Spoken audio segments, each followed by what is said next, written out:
नमस्कार। हरियाणा के एक प्रोफेसर को इसलिए गिरफ्तार कर लिया गया क्योंकि वो मुसलमान है। उन्होंने पाकिस्तानी सेना और पाकिस्तानी आतंकियों की जमकर मजम्मत करी और अपनी सरकार से कुछ सवाल किए। बस इतने के लिए उन्हें गिरफ्तार कर लिया गया। दूसरी तरफ कर्नल सोफिया कुरैशी को आतंकवादियों की बहन कहने वाले भाजपा मंत्री खुलेआम घूम रहे हैं और इस देश की स्थिति पर विस्तृत लेख लिखने वाले प्रोफेसर जेल में डाल दिए गए हैं। आज देश के लोगों के मन में तमाम सवाल है।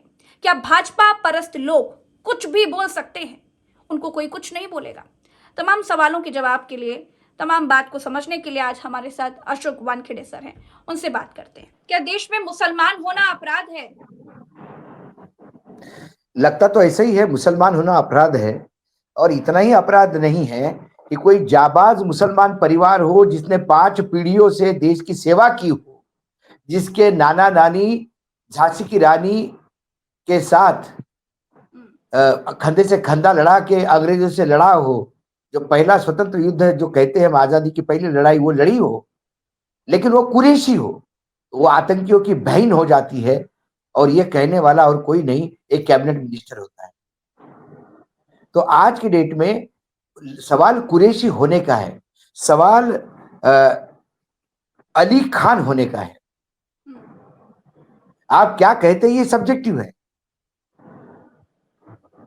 बिल्कुल सब्जेक्टिव है। मुसलमान होना तो पाप हो गया इस देश में, क्योंकि आपके मुख्यमंत्री जहां आप बैठे हो वो मुल्ला फुल्ला बात करते हैं ऐसी। उर्दू भाषा ही अरे जो उर्दू भाषा भारतीयों की है ना अशोक सर की एकता में बल है। तो मुसलमान सिख ईसाई सब एक हैं। हमने पाकिस्तान और भारत युद्ध में भी यही देखा कि हर कोई एक सुर से बोल रहा था, हर कोई देश के साथ था। लेकिन फिर ये अचानक से क्या हो गया? क्या भारत को, क्या सरकार को सवाल सुनना रास नहीं आ रहा है क्या? प्रज्ञा जी, सवाल ये नहीं है। पहलगाम होने के बाद सारा देश, जो लोग पहलगाम में मारे गए उनके परिवार और जो वहां से बच गए उनके परिवार, उनकी बात करो, उनके लिखे हुए ब्लॉग पढ़िए, तो वो कश्मीरी मुसलमानों को अपने सगे से ज्यादा इज्जत दे रहे थे, क्योंकि उन्होंने बचाया है उनको। यदि नमाज पढ़ते समय मरने वालों के लिए 2 मिनट का मौन रखा, वो भी इसको रास नहीं आया। इस देश में लगातार पहलगाम के बाद क्या नरेशन चलाया गया? हिंदू पूछ के मारा, हिंदू पूछ के मारा। कश्मीरी लड़कों को हॉस्टल से भगाओ, हुआ ना? चंडीगढ़ से भगाए गए ना लड़के। क्या जिन लोगों ने कहा कि मुसलमानों को यहां से भगाओ, जिन लोगों ने कहा कि हिंदू बोल के मारा, हिंदू बोल के मारा, और इसको हिंदू मुसलमान कलर देने का प्रयास किया, सरकार ने उनके खिलाफ क्या एक्शन ली? आज हम ऑपरेशन सिंदूर की बात करते हैं। एक ऑपरेशन सिंदूर इस देश में होने की जरूरत है, जो लगातार हर हर हर बात को हिंदू मुसलमान में करते हैं।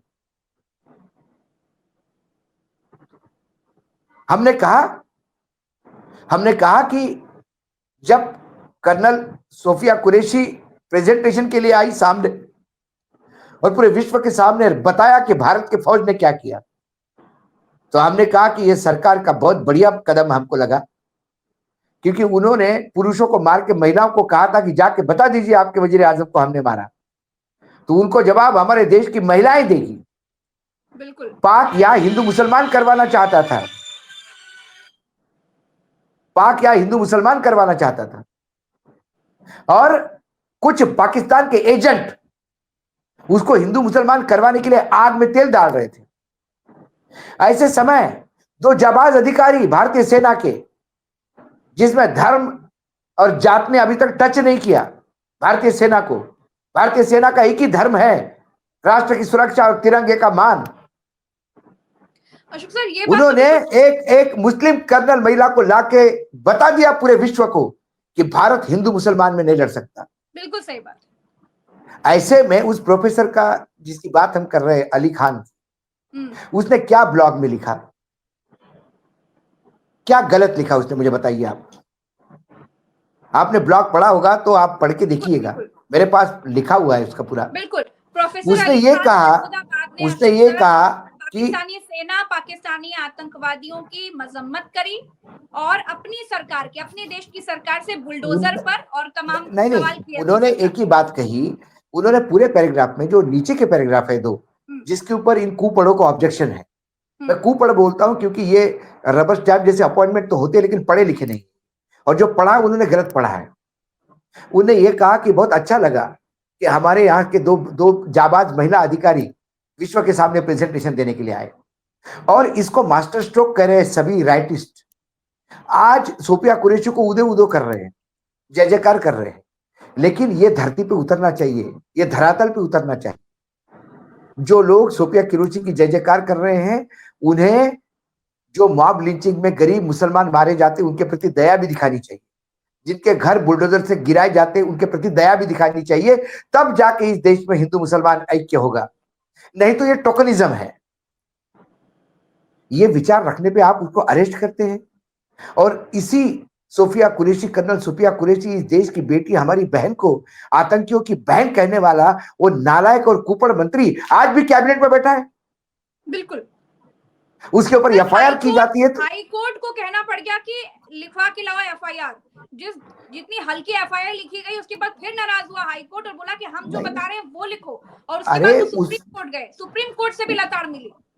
मैंने क्या कहा, सुप्रीम, इसका यदि आप घटनाक्रम देखें तो सरकार को शर्म नहीं आई। सुप्रीम कोर्ट ने आज भी कहा कि सरकार ने एफआईआर क्यों दर्ज नहीं की, बिल्कुल क्यों सर हाई कोर्ट को, और जब हाई कोर्ट ने एफआईआर दर्ज कर दी गई तो सरकार की पूरी मशीनरी उसको बचाने में लग गई।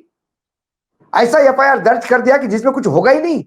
बिल्कुल, जब हाई कोर्ट ने कहा कि आप इस एफआईआर को सुप्रीम कोर्ट से स्क्वैश करवाना चाहते हैं क्योंकि हमारे आदेश पे किया है, इसमें क्या जुर्म है, मंत्री जी का वो लिखा ही नहीं है, दूसरी एफआईआर बना के लाइए। लेकिन इनका प्लान वही था। जब हाई कोर्ट में ये लड़ रहे थे तो सुप्रीम कोर्ट अप्रोच कर गए, और सुप्रीम कोर्ट में कहे कि माए बाप ये एफआईआर रद्द करो, ये एफआईआर लाएगी नहीं। तो सुप्रीम कोर्ट ने कहा कि ये बहुत, आप, हमने भी सुना है मंत्री जी ने क्या कहा, ये इतना अभी आज सुनने वाला मैटर नहीं है, 19 तारीख को आई है। और 19 तारीख को सूर्यकांता जी के जब बेंच में आया तो उन्होंने कहा कि ये असहनीय है, अक्षम्य है, पूरे देश में क्रोध है, और आपने जो माफी मांगी है वो मगरमच्छ के आंसू है। उन्हें टाइम लाइन सेट कर दी, क्योंकि आजकल सुप्रीम कोर्ट को टाइम लाइन सेट करना पड़ता है, क्योंकि नई टाइम लाइन सेट करे तो जो एसआईटी नियुक्त हुई उस एसआईटी के नियुक्ति में 2 साल लेंगे, और एसआईटी नियुक्त 2 साल होने के बाद ये आगे उस एसआईटी की रिपोर्ट देने में 8 साल लगा देंगे, क्योंकि टाइम लिमिट ना होने से ये सरकारें कैसा फायदा लेती है, ये राज्यपाल और राष्ट्रपति के मामले में हमने देख लिया, जिसको सरकार को बहुत मिर्ची लग गई। तो उन्होंने कहा सुबह 10 बजे तक एसआईटी नियुक्त हो और 28 मई यानी 20 दिन के अंदर इसकी पहली रिपोर्ट आनी चाहिए। इसमें open and close shut case है। मंत्री जी ने कुछ कहा, वो कोई डॉक्टर्ड वीडियो नहीं है, मंत्री जी ने माफी मांगने में एक्सेप्ट किया कि उन्होंने कहा, इकबालिया बयान है मंत्री का कि उसने कहा। अब वो जो कहा वो कितना डैमेजिंग है और उसमें कितनी सजा होनी चाहिए, यही सुप्रीम कोर्ट को तय करना है। इसमें कोई रॉकेट साइंस नहीं है, ना वो दारू के नशे में ये थे, वो अहंकार के नशे में हो सकते हैं, चाटुकारिता के नशे में हो सकते हैं। कि प्रोफेसर अली खान पर भाजपा की महिला आयोग ने एफआईआर दर्ज करवाई, फिर एक भाजपा के नेता ने एफआईआर दर्ज करवाई, प्रोफेसर अली खान गिरफ्तार हो गए। लेकिन उसी जगह पर हाई कोर्ट ने मंत्री जी के खिलाफ एफआईआर दर्ज करवाई, लेकिन वो खुलेआम घूम रहे हैं, उनको गिरफ्तार नहीं किया गया। और ऐसा कहा जा रहा है कि भाजपा इस्तीफा भी स्वीकार नहीं कर रही है मंत्री जी का। तो ये क्या है अशोक सर, इस पर क्या कहेंगे आप? ये भाजपा का दोहरा चेहरा है, चाहेगी उसे जेल में डाल देगी। तो फिर 2014 से क्या हो रहा है प्रज्ञा जी, हम कितनी बार डिस्कस कर चुके हैं इसमें। कहां लोकतंत्र है? बार बार क्यों सर्वोच्च न्यायालय को इंटरवेन करना पड़ता है, क्यों सर्वोच्च न्यायालय को बोलना पड़ता है, क्यों कोर्टों को बोलना पड़ता है एफआईआर दर्ज करो? अरे जिन होनहार बेटियों ने देश के लिए मेडल लिया ओलंपिक में, वो कुश्ती वाली मेरी बहन, वो क्या चाहती थी, एफआईआर ही दर्ज करवाना चाहती थी ना। उसका शारीरिक शोषण हुआ इसलिए, और शारीरिक शोषण करने वाला यदि एक बीजेपी का सांसद है तो एफआईआर दर्ज नहीं होगी, उसको सर्वोच्च न्यायालय जाना पड़ेगा, एफआईआर दर्ज करवाने के लिए आंदोलन करना पड़ेगा। खेलो इंडिया खेलो तमाशा बना के रखा है। खेलो इंडिया खेलो क्या है, लड़कियों की इज्जत के साथ खेलो है क्या? ये यही तो हो रहा है इस देश में। आपको हर चीज के लिए न्यायालय जाना पड़ रहा है। और यदि कोई मुसलमान है तो उसको न्यायालय इसलिए जाना पड़ रहा है कि उसके खिलाफ गलत केस रजिस्टर हुआ है। और यदि आप बीजेपी के हिंदू नेता हैं तो फिर आप कितना भी गंदा काम करो, आप पे एफआईआर दर्ज नहीं हो सकती जब तक कोर्ट डंडा नहीं करे तब तक। ये दोहरा चरित्र है भाजपा का, ये बार बार सामने आ रहा है। एक केस में नहीं, दो केस में नहीं, ऐसे दर्जनों केसेस है जहां बताया जा क्या सकता है। कहा जाए अशोक सर, यदि वो कोई जोशी होता, धीरे धीरे कोई किम जोंग भट्ट का होता, शासन होता जा रहा है क्या? किम ये जोंग के बोलने शासन वाला में कोई जोशी होता, भट्ट होता, भाजपा का कोई नेता होता, या उसके घर में भाजपा का कोई नेता होता और वो कुछ भी कहता, इस ब्लॉक के ऊपर कोई कुछ नहीं बोलता, क्योंकि वो अली है, वो खान है। तो उसने जो बोला उसका गलत अर्थ लगाकर उसको जेल में ठूसना, यह इनका नैतिक कार्य है, क्योंकि यहाँ संविधान नहीं, मनुस्मृति के हिसाब से ये काम करते हैं। तो क्या कहा और जाए सर्वोच्च अशोक सर, न्यायालय क्या देश धीरे धीरे किम जोंग के शासन में बदल रहा है क्या? किम जोंग के शासन में बदल चुका है, बचा क्या है अभी? आतंकियों की बहन कहने वाला आदमी खुलेआम लाल देह की गाड़ी में टू टू टू करते हुए जा रहा है, सरकारी सुविधाएं भोग रहा है। और एक प्रोफेसर जो लोगों का भविष्य बनाता है, वो सिर्फ एक टिप्पणी करता है जो देश से अपेक्षा रखता है कि जो आपने किया बहुत अच्छा किया, लेकिन आगे भी इससे अच्छा करोगे तो देश सुधर जाएगा। ये बोलने पे उसको जेल जाना पड़ता है।